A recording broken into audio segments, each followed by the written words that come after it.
Argentina showed its true colors after the final.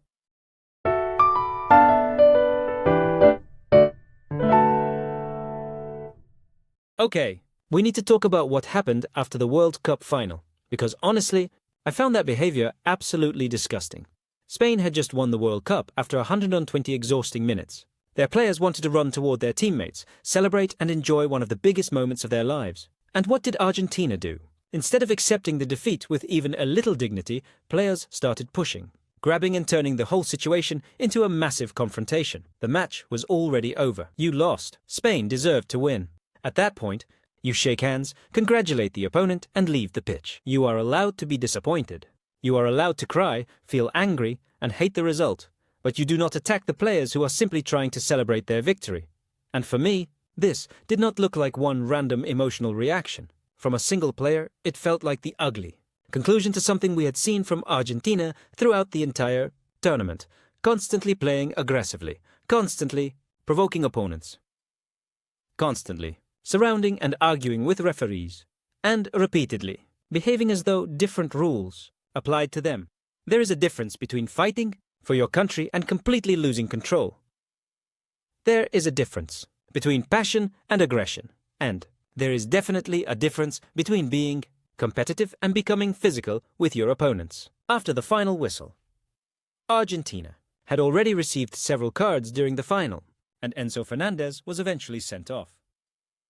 But even after the match ended, some of the players apparently still had not learned anything. They had already been reduced to 10 men. They lost the final. Spain scored the decisive goal and became world champions. And somehow, they still could not accept the result. Players, substitutes, coaches and staff members had to rush into the situation to stop it from becoming even worse. Just think about how embarrassing that is. Your own coaching staff has to run onto the pitch after a World Cup final to prevent members of your team from attacking the new world champions.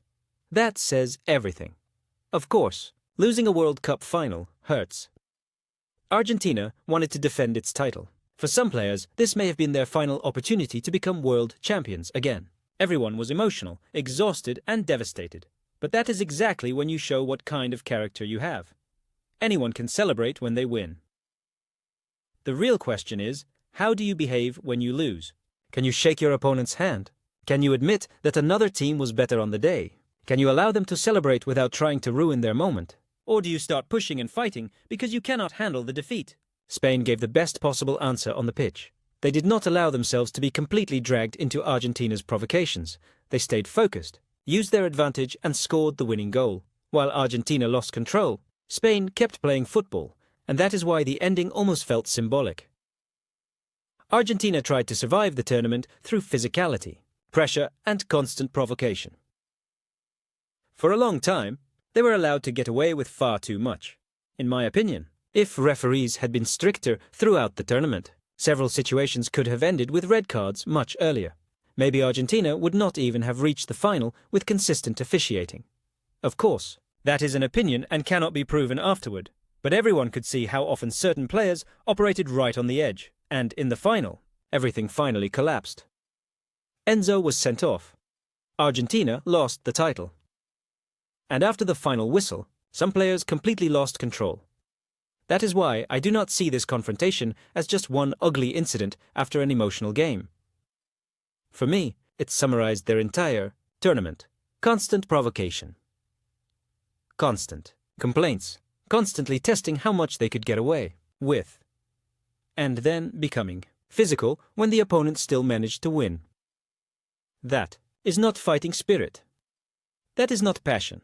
And that is definitely not a winning mentality. That is simply being a bad loser. Argentina did not only lose the World Cup title that night. With this behavior, some of their players also lost the last bit of dignity they had left.